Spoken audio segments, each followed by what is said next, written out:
Russia keeps losing equipment. Ukraine's tactic by using multiple weapon platforms to create a solid defense is impressive, putting up different strategies depending on which weapon system they have at their disposal.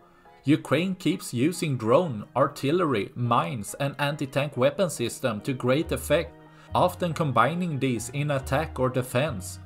As seen with Russia's sporadic attack, once one vehicle gets hit, the other retreat, knowing the threat they are in.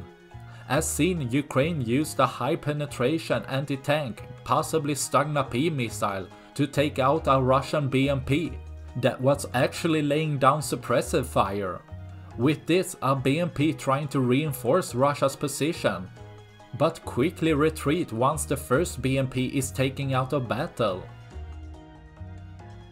While the vehicle explodes, Ukrainian artillery aims in on the retreating BMP and manages to take also this one out, leaving 2 less vehicles for Russia to use. That's all I had for this video. Please like and subscribe for more. Thanks for watching. Bye.